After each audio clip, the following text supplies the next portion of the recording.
Welcome to episode 12 of the Bloodbusters podcast. I'm Brian. And I'm Paul. And both of those D's are silent, by the way. Oh, yes. Today, as you may have guessed by already looking at the title of what you've downloaded. Cheaters. Django Unchained. Oh, yes. And to pull very briefly from a random site that might have a lot of movie trivia on it, with the help of a German bounty hunter, a freed slave sets out to rescue his wife from a brutal Mississippi plantation owner. And I just want to say at this point, having watched the trailer, given that at least a third of the trailer is taken up with the hunt for the Brittle Brothers. Oh, yeah. You think I thought that's that what would be a little bit about. longer than 35 minutes. Well, this movie's really wrapping up quickly. But yes, moving on. Yes. By the way, the best slave western I've seen in months. I mean, just hands down. Well, I'm not a Western fan. And I like this film, so... Oh, yeah. Of course, I'm sure it has something to do with the fact that Quentin Tarantino directed and wrote it. Oh, yeah. So, And I wish I had spent my Christmas day watching this. I just, but I don't like the crowds, as Paul knows. Yeah. But, could yeah. have been an interesting Christmas. It was that, and I don't know what the heck else you had to choose from. Hobbit, or I don't know what else came out. Yeah, that came out fairly shortly before. But, yeah. Anyway, moving on to numbers, I guess you want to throw out the numbers? Well, budget for this one is reported at about $100 million. Of course, Looks I think really good for $100 million. Yeah, I think at this point, the reported budget is never the full budget. You don't know what the director might have sunk into it. You don't know everything. It's just whatever they printed. But as of January the 25th, the box office worldwide comes to $341,601,000. So, done quite well as of last month. I'm sure it'll continue to do well, as most Quentin Tarantino films nowadays do. Yes. Like to very briefly say this film completely wiped the slate clean for Jackie Brown. I forgive you. I know there are fans and it's good. I was bored. Yeah, but just comparing it to his other work. yeah, so yeah, you are seriously back on track. If there was ever a doubt. So, I don't know. So yeah, moving along to the cast, I suppose. Yeah, sure. Obviously, Jamie Foxx as Eric Bishop, as he was. As Django Freeman. Mm-hmm. And Christoph Waltz as, let me get this, Dr. King Schultz. Oh, side note real quick. Do you think, well, I had this thought, stupid thought, Morgan Freeman, do you think his ancestors were freed slaves? Because he has the last name Freeman. Or am I just being too simplistic? No, genuinely, that could actually... I'm awfully white, so I don't know.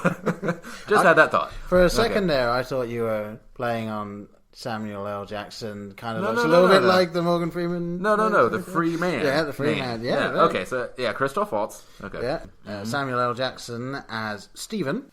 No last name there. No. Leonardo DiCaprio as Calvin J. Candy. And Kerry Washington as Broomhilda von Schaft. Sounds like a Mel Brooks character. Almost. Von Stoop. There's even a bit in the film where it's like, let me get this straight. Your wife is a slave who speaks German and is called Broomhilda von Schaft? Yep. Alrighty then. Mm-hmm. It is a bit of an odd name to come out of this film, given some of the other ones. Well, it's, if you go for Tarantino names, it's not that bizarre, I suppose. True. Is that that's our cast list we're working with. You got the wife there, no wife? Nah, you did have the Broomhilda, didn't you? Sorry. Kerry Washington, yes. I didn't have time to write down everyone's name, and if I did, this would be quite long, because there's quite a few things in there. The only other thing of note, well, I say of note, it's not really of note at all, but there was one point in it where I was absolutely adamant that Uma Thurman was playing one of the bandits who's the only woman bandit in the entire thing, and it has a face bandana on at all time. So you never see her face. She could be uncredited. But I don't know. Just looking at it. However, I found out it is the person that was her stand-in double in Kill Bill. And, nice. That was the person that he had been. Yeah. So, and very briefly, what did you think of his cameo, Tarantino's? Australian?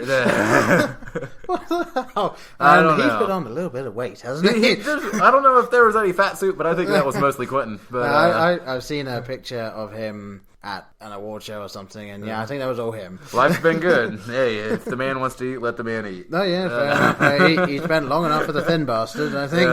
Yeah, but I thought it was enjoyable. I thought, no, he's shoving himself in. This is going to take me out of it. Yeah. And maybe for a few seconds, but he can perform. I mean, I loved him in Pulp Fiction. And it kind of seemed like his scene in Pulp Fiction, preparing him.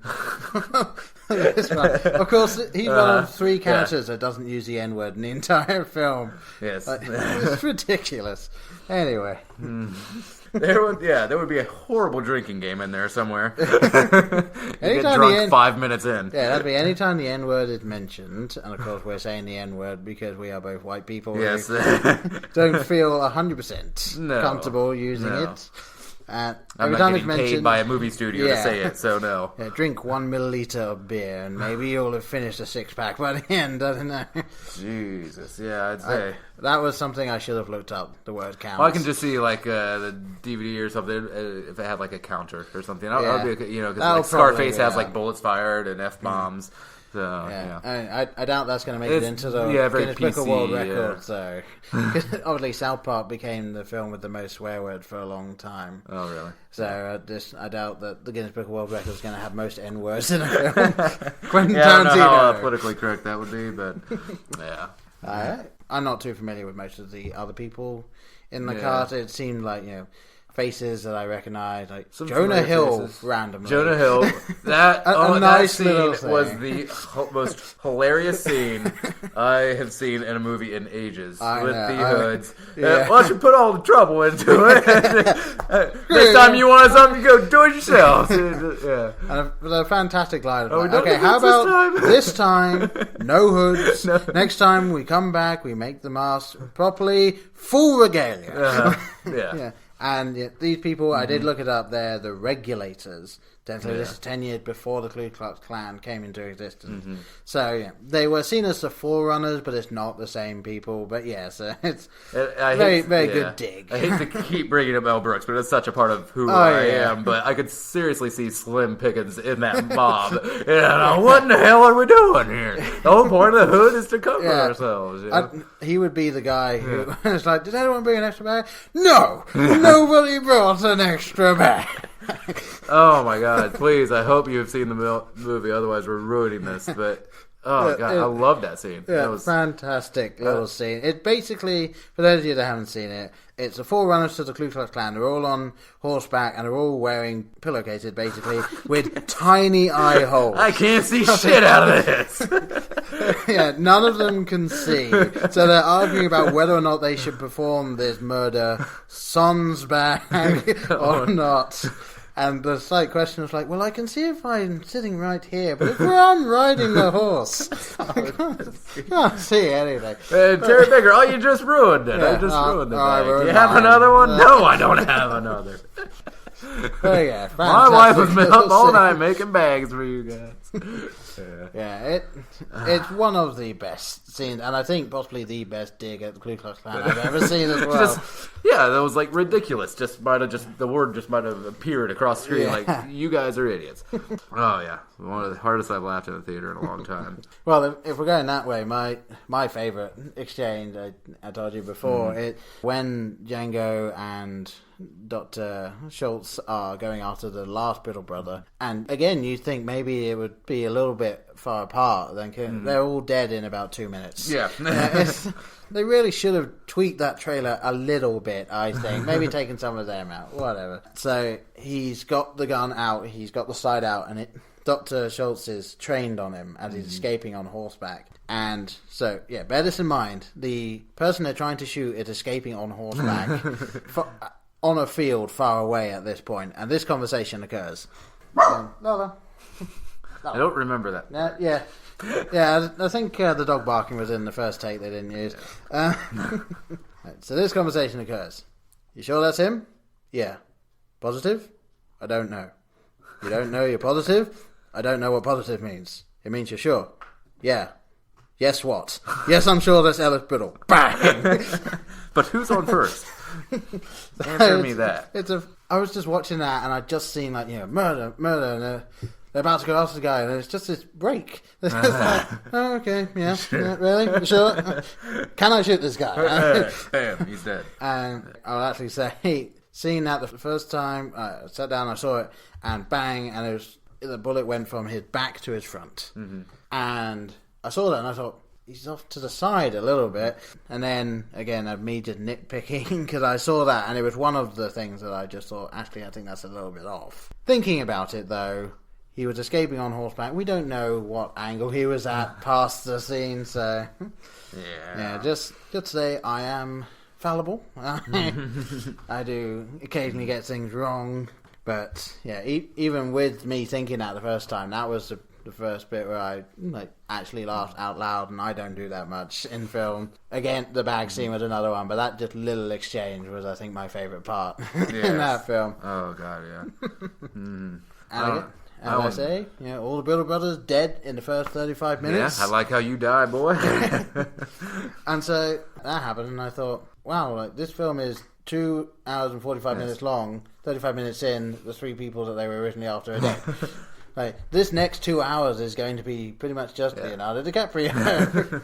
And watching the film, I was actually alright with that. I thought they had enough characters in there that it wasn't just Leo. I was okay, I was very happy Jamie Foxx wasn't dressed as Austin Powers the whole movie. That would have been slightly distracting if he was, dressed up. That was amusing, but not quite. It did get slightly spoiled for me by someone. That he got to pick his own clothes out, and it looked a lot like an Austin Powers outfit. So I kind of knew that was coming, but still enjoyable. Just seeing I get to pick my own clothes. Yeah. All right. I've never seen an N-word on a horse before. Yeah, my wife didn't want to go and see this film mainly because she is uncomfortable with the use of N-word, as well as she's not overly fond of a lot of violence. Oh, wow. So, and when I told her what the film was like, she basically said, "Oh, I'm really glad I didn't go to see this now." So, yeah. Well, I mean, it's not supporting slavery, and it's not support, No, but she would have been uncomfortable through the majority of this film. So I'm glad you got to enjoy it unencumbered. Then, as it were. I would never say that. I said it. You did not. Silent for me was not agreement. All right. I will say that the Biddle Brothers dead, and then it slows down, which is quite nice. I thought it gave the two main characters that you're with throughout pretty much the entire film. Yeah.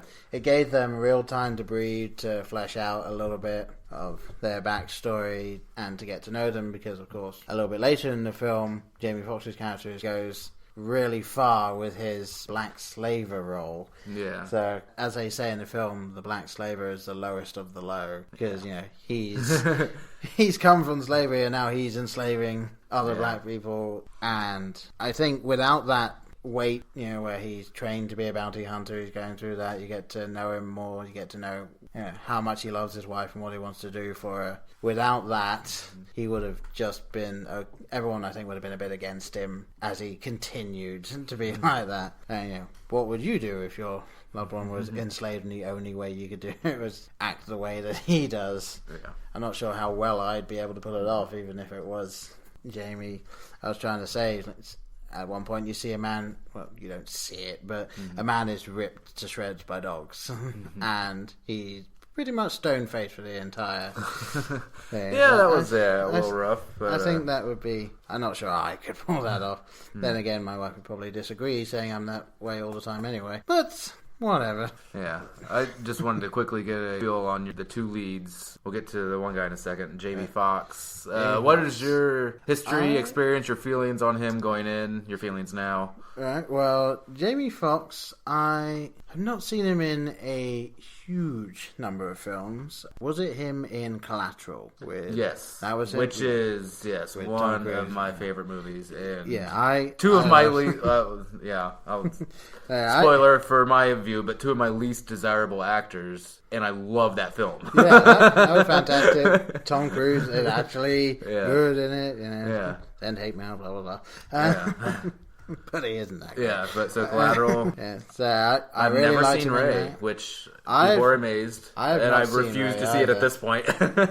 Yeah, It just nothing it's, against everything I've heard. I have very trusted friends that know movies, and they say it's very much an impersonation. And I don't want to take away from what he did. I know he is probably amazing and very good, but I feel like it was just Ray Charles. Like I could have just watched Ray Charles. Yeah. And I hear like he didn't bring a whole lot of himself into Right, it, which okay. I don't know. I might see it someday, but Yeah, I mean, I think of these movies like Booty Call, like very. I liked it back in the day when I was like 15 or 16, whatever. But you know, So that's his and in living background, color as it type were. thing, and yeah, very campy comedies and stuff, Right, well, low budget stuff. But. yeah, I don't know too much about him then, because I think, Collateral and then probably smaller parts in other films that I've seen him in. And going into this, I thought he would do good, and I thought he did. Yeah, that was my only hesitation in the trailer. I'm like, oh, I'm so excited. Oh, they cast Jamie Foxx. And I'm like, I'll still see it. Like, Walk the Line, I was super excited for. Then I'm like, oh, Reese Witherspoon. I hate Reese Witherspoon. I got over my hatred for her to watch that, and that was well worth it. But Going I into will biopics say again. the other two people that were up as a possibility for Django, there was Michael K. Williams, who I believe, based on what I could find, he's been in a whole bunch of TV shows, and like a lot of different TV shows, has done main character roles in a lot of them, and I've not seen any of them. And Will Smith. Wow. Which, could not have seen Will Smith. One thing I was going to say, have you seen Wild Wild West? No. Okay. No, I've seen like 10 minutes. Okay, well, the scene that you were talking about, the Austin Powers suit. Yeah. When I saw that, I did kind of think Austin Powers, but my main thought was, are they making fun of Wild Wild West? Because he's a bit of a flamboyant cowboy back then when there weren't any of those. And I can't see Will Smith, as you say, pulling off the role given everything that happens in the film. I'm sure he's much more suited for the action star than this kind of story. I'd almost be interested to see his attempt, but yeah, I'd like to see his audition if he had one. Or I don't think he'd Did have they get done that far? as well. Okay, and I did want to say I did leave one out. Law Abiding Citizen, which you ever saw. I did enjoy him in that. Jamie Foxx in that. That was a pretty decent movie. It's really good. I've seen parts of that Netflix film, watch. He was good in it. But I say I'm on board with him on this movie, Collateral, whatever. And then next guy, Christoph Waltz. He needs to be in every damn movie ever made. I'm just gonna. Him and Daniel Day-Lewis need to team up. And I think the universe will explode, but it's worth it. He should be the next Michael Fassbender then. Starring in every film under the sun. Yeah, and Steve Buscemi. Every bit part. Played. And, of course, Joseph Gordon-Levitt. Oh, of who course. wanted to be in this film, and there was a role that they were considering for it, but the Jonah Hill role? Maybe. But unfortunately, scheduling conflicts meant he could not appear in the film. Yeah, but I'm absolutely crazy about Christoph Waltz. I think my only other experience with him has been Inglourious Bastards. Yeah. Fantastic character. Saw him in something else. I cannot think what it was, but yeah, I mean... Tarantino's got to let him live in one of these movies. Come on, man. Give him a final end scene where he's happy. Something, Although, if you think about it, he did seem kind of happy at Oh, yes, Water for Elephants is what else I saw him in, which he was very evil in that. He was the evil husband of Reese Witherspoon, the love interest of Vampire Boy. Yeah, I will not see that film because of those two. Vampire Boy. Vampire Boy and Reese Witherspoon. And Reese Witherspoon. That who shall not be named shall be called Vampire Boy. And Vampire Girl. But she was not in it, luckily. I would say, I think if, let's say Robert Pattinson... I know I might summon him, but still, I'm sure... Don't say it 2 more times, please. I'm sure if he hadn't done Twilight, if he'd gone into a different film, done some other stuff, maybe he'd have some credibility. I don't know, but... he didn't... I still enjoyed that. That was a novel I read, Water for Elephants, so I was interested in seeing the movie, and it was, it was good. I'd say you should I got over my Reese Witherspoon hate. I think you can, at least for one showing. But maybe I'll skip. Only so many hours in the day. Only so many movies to watch. Yeah. But it is worth it to watch Christoph Waltz's performance. Yeah, that's your incentive there. Maybe I will. Yeah. So he needs to be in everything, and I would be very shocked if he does not get Best Supporting Actor Oscar. Not that I put so much stock in them. Because the committees, the Academy members are full of shit, mostly. Well, I will say, looking up the awards for this film, it was mostly Quentin Tarantino Best Screenplay, and once or twice he won for Best Supporting Actor. Yeah. And I can see why. Not to diss Lincoln or anything, but I think he wins over Tommy Lee Jones in this respect. The Best Supporting, Yeah, nothing against Tommy Lee Jones. I enjoyed him in that film, but Christoph Waltz deserves the actor over.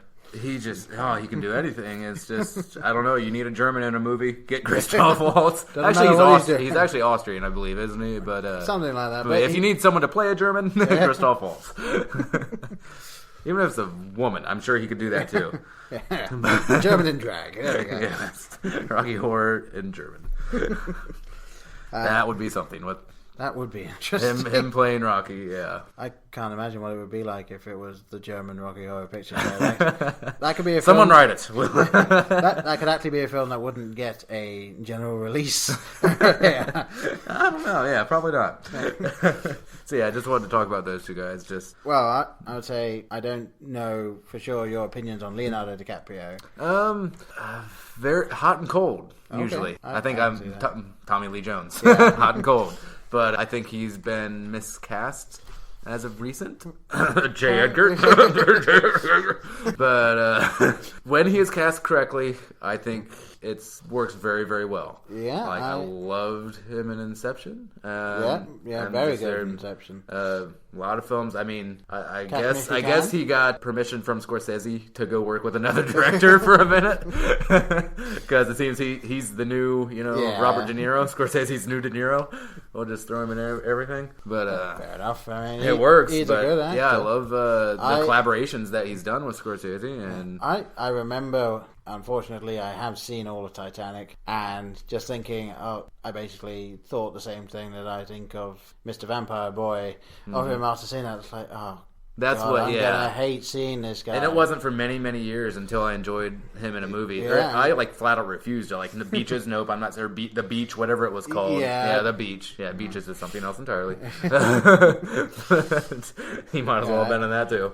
I think the next thing I saw with him in that I went to see because I really wanted to see because Tom Hanks was in it is Catch Me If You Can, and I thought he did really. That well was probably the first one I really enjoyed his performance in. Since then, he's not done The too Departed. badly. And for a few of its faults, but Daniel Day-Lewis is in it. Gangs of New York, that'll always make me a little bit of a fan. Shutter Island, I loved. I still need to see Shutter Island, despite the fact that I figured out the twist from the trailer. It's a twist. What a twist! What a twist! Blood Diamond is all right. I saw that in theaters. All right. Aviator. Yeah. Aviator, I actually enjoyed. Oh wow! I did not realize Gangs and Catch Me If You Can came out in the same year. But go ahead. Aviator, you did not. I enjoyed it. I thought it was a bit too long for its own good. Obviously it was a biopic of Howard Hughes, so it went on for a bit because he did quite a lot. Yeah. But I did think that a lot of the scenes could have been trimmed or even cut out, especially the point where he went to his girlfriend's house to see her entire family, and he's obviously uncomfortable there. And that entire scene seemed to me to serve no purpose other than the fact that he didn't like her family. At the end of it, they were still at the same point in their relationship. He just didn't like her family. It's like, really, you could just cut in a quick scene of okay, we're going up here, and then cut the scene of them coming back, being like, I hated that.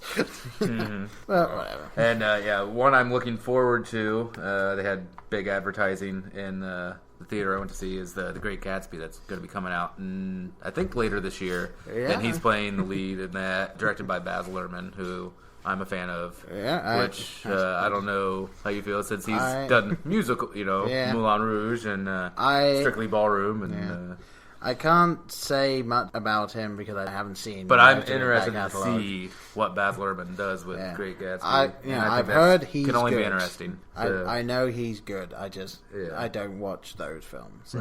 Fair enough. Yeah. So I don't know any other principles. I think we want to talk about Samuel L. Jackson. We could go a whole podcast on him, but maybe we will. I don't know. But it is the guy that made Snakes on the Plane enjoyable to watch. Very I'd say comfortable role for him. Yeah. Very typical, I would say. Yeah, definitely an older Jules. He's just he's just a stick up the ass old man. Yeah, and almost as. Hopefully this isn't offensive. Hopefully, probably one of the whitest people in the movie, at least the characters. Yeah, that was the one thing I couldn't quite get my head around. The fact that he almost seemed to be running the place. Yeah, even though like he's whispering in, and I kept calling him the whole movie King Candies. Yeah. I was like, it's King Candy. Oh, have some candy. Yeah, just put in the cheat code here. Yeah, I was like, oh, I want to see Alan Tudyk play this guy. But, that would be funny. As Leonardo DiCaprio's role. Oh my god, that'd be great. But he's always whispering in his ear. Oh, you gotta come talk to me. And, even as that scene where, where's your heart, man? He's trying to get. Where's your N-word love? These two people are trying to get back together, and you're cock blocking them. Yeah. Son of a bitch. Right, I like the scene. What you were talking about there, he gets in the way and very much stick up the arse, but controlling it behind the scenes is when he saves Django from having his testicles surgically altered, I should say. Yeah. And he says, we're going to sell him. And so it kind of seems like it's almost a bit of a reprieve, as it were. But it's supposed to be a worse fate. Because, you kind of think, okay, maybe he didn't actually like Leonardo DiCaprio's character. Maybe he's just giving him the opportunity to escape. And then he sits down and probably shows, no, that's not right at all. That's, he is selling him off as a slave, which he wasn't, to die as a slave. Yeah, where you will have the worst excuse of a life imaginable. Yeah. When your back is going to break and you're going to die. They'll shoot you and then they'll throw you in a pit. So, I with that scene, I did think it was going to go one way, and obviously it didn't. It stayed right on course. I don't know. I kind of wanted to bring up just kind of Tarantino quickly. Sure. Maybe we can do a podcast on him. To me, he seems, when I think of him, I think of one word, and that's cool. Just nothing, like everything else. Can try to be a Tarantino movie, can have all the ingredients, maybe, some of the people he's worked with. Yeah. And if you don't have him writing, or at least his hands on it in a big way, it won't work quite as well. And it's just, I'm always excited because I know I'm going to see something that I haven't seen. And he can always surprise me. Even, I wouldn't say shocking, but, I'm like, wow, didn't see that coming. Yeah. And I kind of chuckle to myself, like, wow, this is violent, and considering Tarantino, this is violent. Yeah. but I don't know, just that's kind of what I think. And I don't know, I can't think of a film I have not enjoyed. I enjoyed Jackie Brown, just not anywhere near the level of Kill Bill and Pulp Fiction. Well, there's several films, Reservoir Dogs. There's several films by him that I need to either rewatch or actually watch. Jackie Brown is one thing that it's never been on TV. Yeah. I've never owned it on DVD. I need to get around to watching it at some point. But Pulp Fiction was the first one I ever saw with him, and then I saw Reservoir Dogs after that. I would say I prefer Reservoir Dogs to Pulp Fiction myself, but that's a little opinion thing. I'm not saying Pulp Fiction's worse than I just really like the simplicity of Reservoir Dogs and how much you can tell with not much of a set. Oh, yeah. It's just a warehouse for about 90% of the film. So, and Quentin Tarantino, I would say, hadn't put a foot wrong. Again, haven't seen everything he's done, so I can't say for certain. But based on what I've seen, fantastic filmmaker. Even though some people might disagree. Some organizations or I think you do need to have either a set sense of humor or a set sensibility about you going into these films knowing that there will probably be some graphic violence, but it's not intestine falling out or something. It's just a lot of blood. Yeah, a lot of violence. Get into that. Yeah, but Yeah, it's it's over the top in the way that it's absurd. Yeah. Like Kill Bill, with Uma Thurman just hacking down 88 ninjas or whatever, just covered in blood, everywhere. Just her yellow tracksuit just becoming red, pretty much. And, and in this, it's like water. It's just like red water, just bright, vibrant red water, just flying out of bodies. And, or in this film, I felt for the most part ketchup. Ketchup, yeah. I mean, there was tough parts, and they did pull away from it. But the Mandingo fight was, I would say, even for me, a little rough to watch. I was getting a little uncomfortable. For a second now, I thought you were going to mention the Django's attack on the hut with all of the bandits, where a man steps out of the bath. And then probably shots in the privates. Oh, yeah. For a second I thought you were like, maybe a little cross-leg moment. No, I'm not that. No, I don't go in for that. But yeah, that was like, holy cow, like just beating each other to death. And like the wet smacks and the final crack with the hammer as well. Yeah. Whew, all right. And just Leonardo DiCaprio, woo, cheering him on. And Oh, come on! You don't do what I told you. I have no real issue with his violence in movies. I think it's always there for a reason. Yeah. Whether it's to promote ridiculousness, whether it's to, like, ridiculousness of slavery, or, whatever. I'm not saying I know his intentions, but, but clearly I think that had to be a part of it. Yeah. A little like... You have to be this violent from being that oppressed. Like, there's only one way that energy can flow. It's kind of like, we mentioned Mel Brooks a couple of times. What Mel Brooks does with comedy and satire, Quentin Tarantino does with rising up against you. That's the guy. He's pointing out the fact that this was a terrible time in history, and almost sort of giving you like, okay, this is revenge. Yeah, and if it was realistic, if you shot someone and they just fell over and there was nothing, that's not satisfying for the crimes they committed. Because you need to see the blood spraying out of their backs, and the one guy at the first shootout at the big house, where the guy gets shot, falls over, and is then constantly shot, not just by Django but by his friends as well. You shot me again. I had to chuckle even when like the little finale part with the shootout with Django in the house. And let me see if Candy's sister comes to the door, and it's just a simple pistol, and it's like she gets yanked back 90 miles an hour backwards. And I'm like, oh my god, that's hilarious. That's awesome. It's just like, say goodnight. Yeah. Good night, Did you ever say that? Yeah. We're just flying off on wires. Yeah. I'm actually shocked that he let not the servant, the other girl. I'm shocked he let her go. Because it seemed like she was fairly friendly with Candy. Yeah. So I thought maybe he would not let her go, given how close she seemed to be. I don't think she was at the dinner table or anything, but yeah. So, and going with ridiculousness again as well, like the ending, like you see the big explosion and everything, you think, good ending right off the sunshine. No, he gets on a horse and makes it do a little trot, little dressage. Of course. I'm sorry.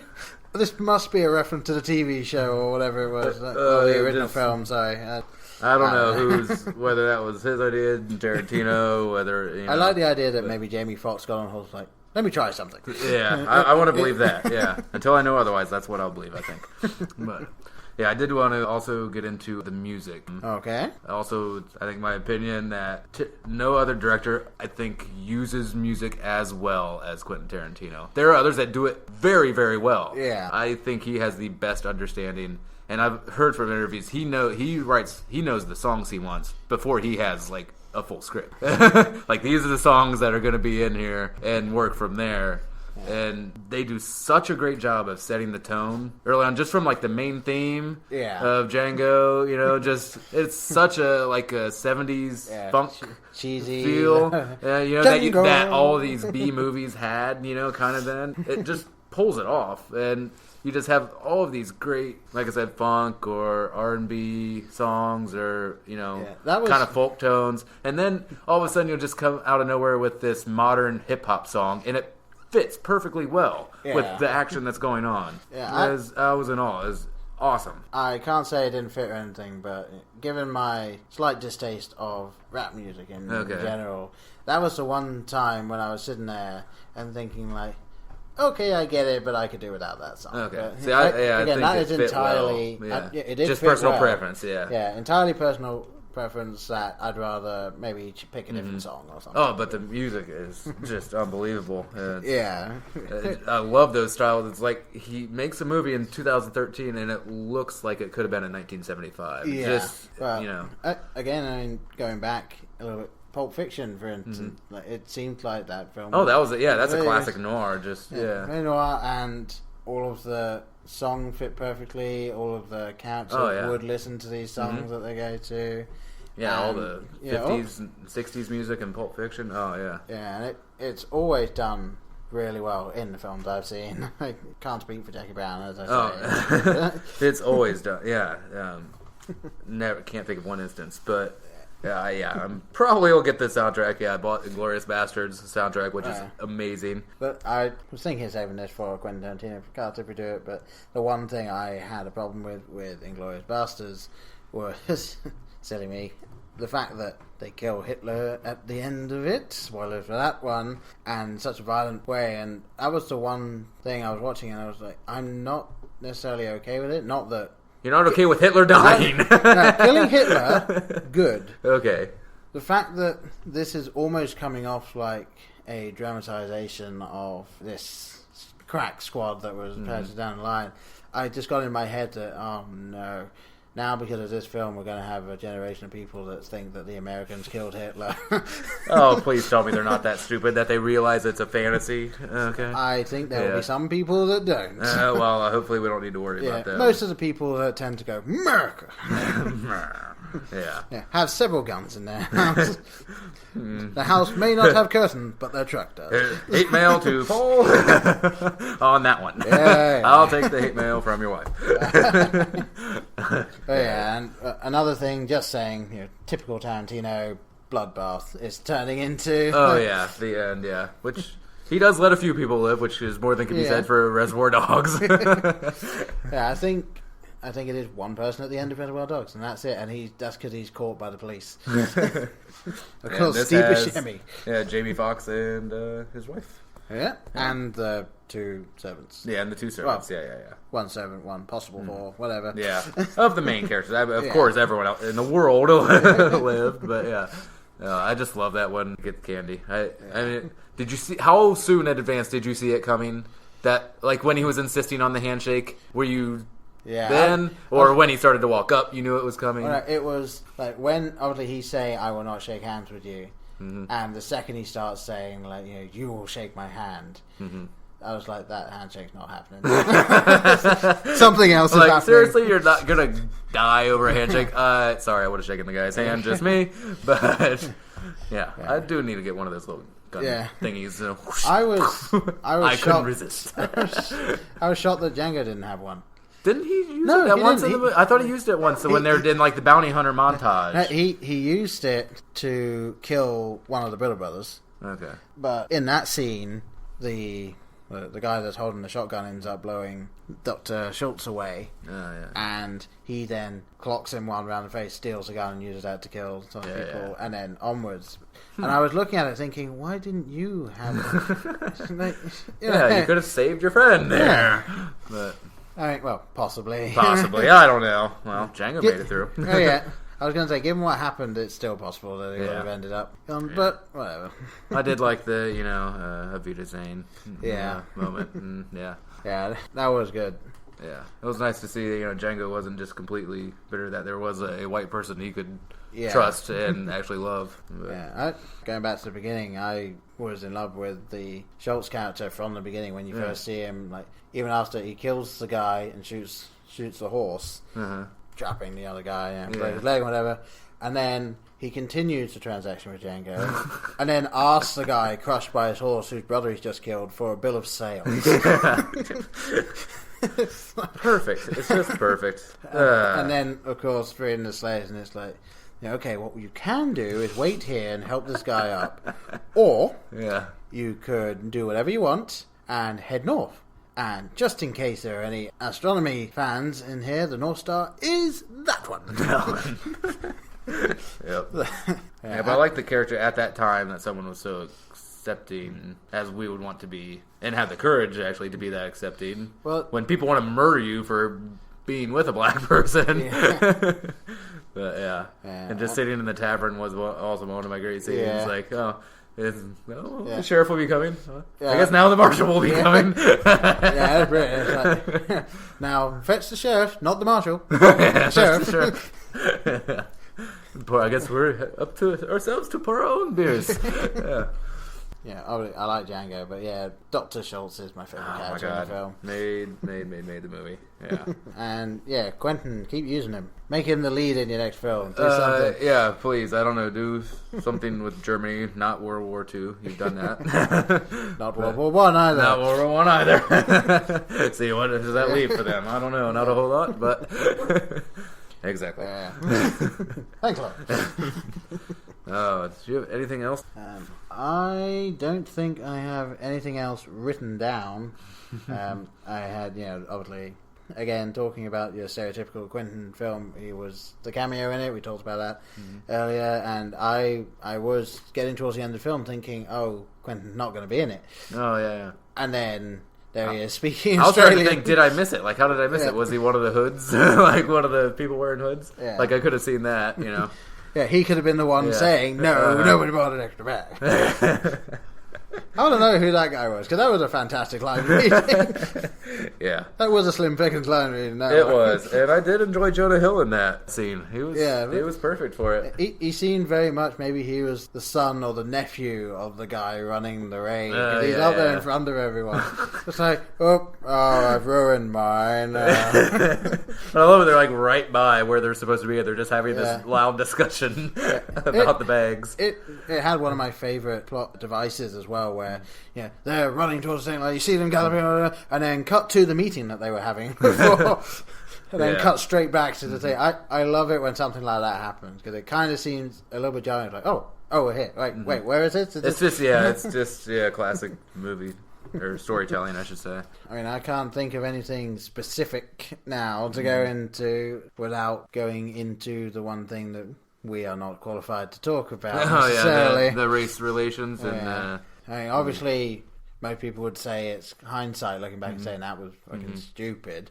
Yeah. And then I like to think that even if I'd been born in that time, I'd have been smart enough to know this doesn't make sense. And like I said, even if you're smart enough, that doesn't necessarily mean you would have the courage to show it publicly, or because that could mean your death if you're willing to accept that. I'd like to think that.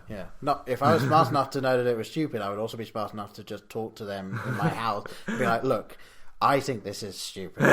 I'm your friend here. Yeah. You don't know me outside. When I go outside, I will be shot for saying this.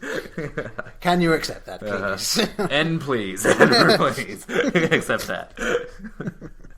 Maybe one day. Happy day. I did a friend that saw it in the theater. She said she saw it. There was only like 5 or 6 people. I saw it in the afternoon when I saw it, but she said there were black and white people, and both laughing at the same parts, but both all at the same parts, just enjoying it equally to her eyes.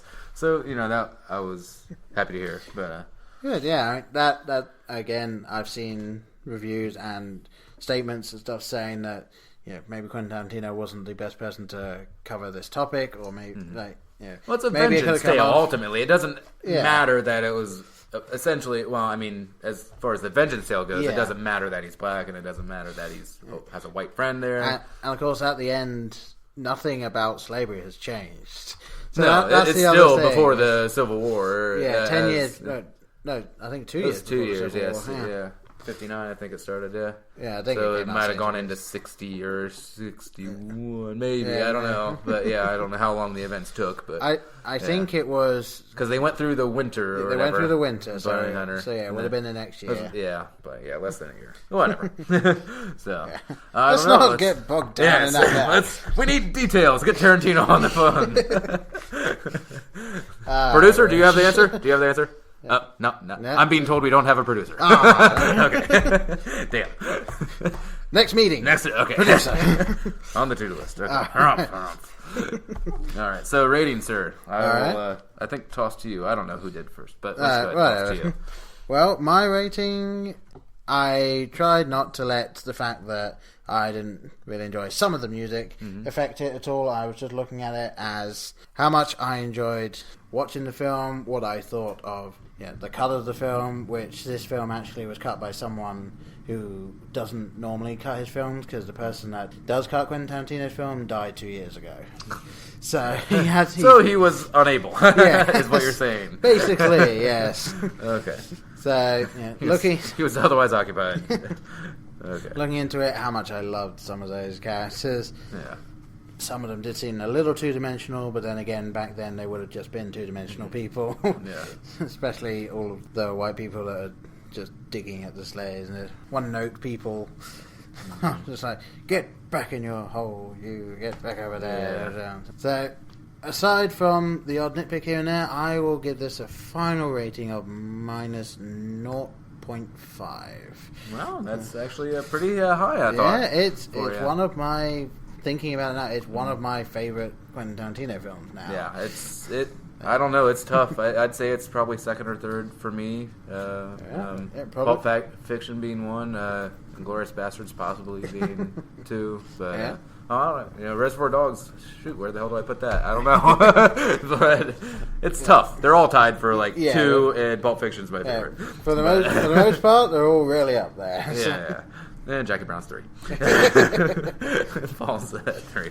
But, no, I mean, for me, when you're not going to see a serious drama or when you're not going to see a romance, when you want to be entertained and go to a movie, this is what I picture. Yeah. Like, pure enjoyment, pure good time, great laughs, great violence, and just great one-liners in there, and great music for me. Yeah. The tone was perfect all the way through. There wasn't a whole lot I could say bad about it. Leonardo DiCaprio slightly annoyed me at parts. Just with it was maybe more the character annoyed me, not so much him.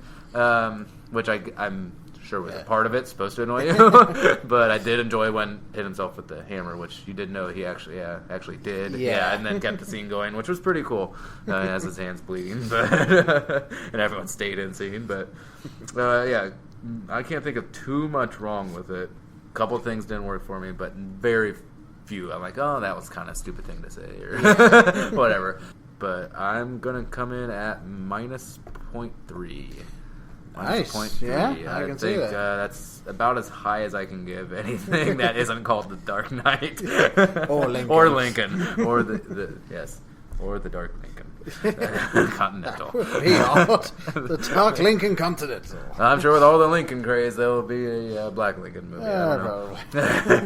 But there's the ratings, and I think we'll get into our little recommendations here for you real quick. Yeah, sure. Well, I'll go first again. Sure. My recommendation for Netflix this week, and I'm hoping it's still on Netflix at this point, is called The Black Balloon. It's a film that not everyone is going to sit down and think, wow, that's a fantastic film. But it's a Australian film that tells the story of a guy, I think he's about 16, 17, moves to a new town in Australia, and his brother has severe autism. Just to clarify, that means that not Rain Man autism. No. This is a lot of his traits. He has trouble communicating. Yeah. He will lash out. There's one scene where he defecates and smears it over the entire room. Sounds you don't. Fun. You see the aftermath of that. Sounds hilarious, people.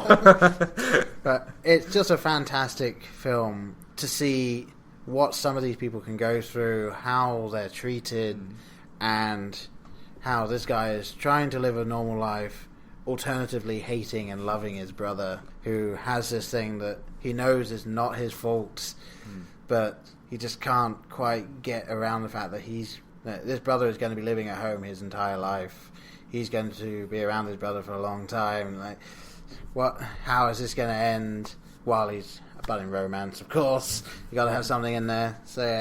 And the guy that plays the boy with autism played it so well that I was shocked to find out that he didn't have autism when I looked at the list. It's a fantastic performance by this guy. I wish I could give you the name, but I didn't look it up. So yeah, that is my recommendation for this week. All right, and mine is not on Netflix due to unfortunate circumstances. I'm without it for the moment, hopefully to be restored soon. Hopefully, fingers crossed. And so I'm going to recommend a rental, and it's a wonderful documentary called Searching for Sugar Man. About the 1970, I believe 1971, this Detroit resident is discovered by these well-known producers, music producers, and cuts an album and immediately flops. And by some unknown means, it makes its way to South Africa, where he becomes pretty much a god. Like they say in the movie, bigger than Elvis Presley. And this Swedish journalist, this movie takes place because of this Swedish journalist, wanted to find out what happened to this guy known as Rodriguez, and amidst rumors that he apparently killed himself on stage. So he investigates, tries to get to the bottom of it, and it is a pretty incredible tale with amazing original music by Rodriguez throughout. It's like Bob Dylan. They may say it in the movie, but it's like Bob Dylan if he had not gone electric. It's just that folk, and like they say, no one was writing as well as Bob Dylan other than Rodriguez at the time, and which is a little bit of a compliment. Yeah, just a little bit. Yeah. So how did it do so badly back then? I don't, like the one guy says, you never know what's going to work and what won't. But it's definitely worth it, just to see what happens. I love documentaries, and I kind of get tired of the ones that depress the hell out of me, which is like 98% of documentaries. Because they're like, well, now I can't eat meat. Well, now I can't shop here. Now I can't get health care. And all this stuff. And unfortunately, documentaries, things that interest most people are the bad side. Exactly. Exposing the truth, yeah. But this actually is very uplifting. We'll leave you with a nice, warm, fuzzy feeling. If you want that. But it is highly recommended. You're not going to be disappointed. So check that out. Maybe it'll get on Netflix. Probably not for a couple years, as popular as it's going to be. So just go rent it. It's $1.50, whatever, at Redbox. Go do it. Yeah. Yeah. So that's all for me. And I think that's all for me. All right. Yeah, let me just quickly shuffle. Nope, not got anything else there. All right. Well, I guess that's all from Paul. And that's all from myself. Oh, come on, man. Did you forget your name again? Myself. Okay. That's all from Brian. Bye. All right. See you, folks. Bye.